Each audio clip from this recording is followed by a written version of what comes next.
बहुत समय पहले की बात है। भगवान शिव की नगरी कही जाने वाली काशी में एक राजा राज करता था। राजा बड़ा ही धार्मिक स्वभाव का था। उसे आध्यात्मिक ज्ञान में बहुत रुचि थी। एक दिन राजा के मन में सवाल आया कि किसी भी इंसान के मरने के तुरंत पहले और बाद में उसके शरीर के साथ क्या होता है। क्या सच में शरीर में कोई आत्मा होती है? यदि हाँ, तो वो आत्मा कहाँ जाती है? क्या होता है आत्मा के साथ? अब राजा अपने इन सवालों को अगले दिन अपने दरबार में उपस्थित सभी लोगों के सामने रखता है। राजा का सवाल सुनते ही राज दरबार में उपस्थित राजा के सभी मंत्री और विद्वान निरुत्तर हो जाते हैं। यानी कोई भी राजा के सवालों का सही जवाब नहीं दे पाता। काफ़ी देर सोच विचार करने के बाद राजा दरबार में यह ऐलान करते हैं कि मेरे सारे राज्य में यह ढिंढोरा पिटवा दिया जाए कि जो आदमी कब्र में मुर्दे के समान लेटकर रात भर कब्र में मरने के बाद होने वाली सभी क्रियाओं के बारे में बताएगा, उसे 500 सोने की मोहरें भेंट दी जाएंगी। राजा के आदेशानुसार सारे राज्य में ढिंढोरा पिटवा दिया गया। उसी राज्य में एक बहुत ही कंजूस और लालची इंसान रहता था, जो धन के लिए कुछ भी कर सकता था। ढिंढोरा पीट रहे लोगों की आवाज़ और बातें जब इस लालची और कंजूस आदमी के कानों में पड़ी, तो तुरंत भागता हुआ धन के लालच में राजा के पास पहुंच जाता है और बोलता, मैं रात भर कब्र में लेटने को तैयार हूँ। फिर राजा ने अपने नौकरों को आदेश दिया, इस आदमी के लिए अर्थी सजाई जाए। फिर अर्थी सजाई जाती है। अब सब लोग उस आदमी को लेकर जाते हैं। रास्ते में एक भिखारी उस आदमी का पीछा करने लगता है। उस आदमी के पास आता है और बोलता है कि तुम तो अब मर जाओगे, तुम्हारे पास जो भी धन है मुझे दे दो। अब उस धन का क्या होगा? बार बार यही बोलकर वह भिखारी आदमी का दिमाग खाए जा रहा था। कंजूस के बार बार मना करने पर भी भिखारी ने उस कंजूस आदमी का पीछा नहीं छोड़ा और बार बार पैसा मांगने की रट लगाई जा रहा था।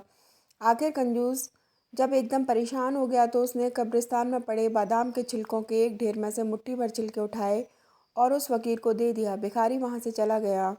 बाद में कंजूस को एक कब्र में एक मुर्दे के साथ लिटा दिया गया और ऊपर से पूरी कब्र बंद कर दी गई। कब्र में बस एक छोटा सा छेद सिर की तरफ इस आशा से कर दिया गया कि इससे यह सांस लेता रहे और अगली सुबह राजा को मरने के बाद का पूरा हाल सुनाए। सभी लोग कंजूस को उस कब्र में लिटाकर चले गए। रात होने पर एक सांप कब्र पर आया और छेद देखकर उसमें घुसने का प्रयत्न करने लगा। कब्र में इस प्रकार की हलचल को देखकर कंजूस समझ गया कि यह तो सांप है। कंजूस घबरा जाता है। इधर सांप जैसे ही कब्र में घुसने की कोशिश करता है तो उस कब्र में बादाम के काफ़ी सारे छिलके सांप के रास्ते का एक रुकावट बनकर फंस जाते हैं। सांप अब आगे नहीं बढ़ पाता, यानी कब्र के अंदर नहीं घुस पाता। सांप बहुत प्रयत्न के बाद जब वापस चला जाता है तो कंजूस आदमी राहत की सांस लेता है। तभी कंजूस आदमी ये सोचता है कि सांप अंदर क्यों नहीं आ सका। कंजूस आदमी अपना हाथ से टटोलता है तो उसे बादाम के बहुत सारे छिलके फंसे हुए मिलते हैं। उसी समय कंजूस आदमी का दिमाग चकरा जाता है, इसी छिलकों की वजह से आज मेरी जान बची है। शायद यह मेरे उस दान का परिणाम है जो मैंने उस भिखारी को दिए थे। अब कंजूस आदमी समझ जाता है कि दान की वजह से मैं बच गया। जान है तो जहान है। अब सुबह होते ही राजा के सभी नौकर बड़ी जिज्ञासा के साथ कब्रिस्तान आए और जल्दी ही कब्र को खोदकर कंजूस को निकाला। मरने के बाद क्या होता है यह हाल सुनने के लिए कंजूस को राजा के पास चलने को कहा।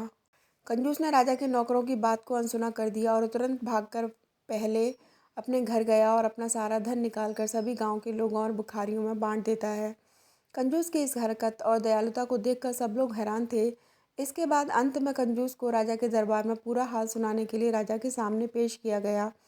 कंजूस ने बीती रात सांप व बादाम के छिलकों के संघर्ष की पूरी कहानी कह सुनाई और कहा, महाराज, मरने के बाद सबसे ज़्यादा दान ही काम आता है, अतः दान करना ही सब धर्मों से श्रेष्ठ है। अगर आपको ये कहानी पसंद आई तो प्लीज़ हमारे चैनल को सपोर्ट करिए। Thanks for watching.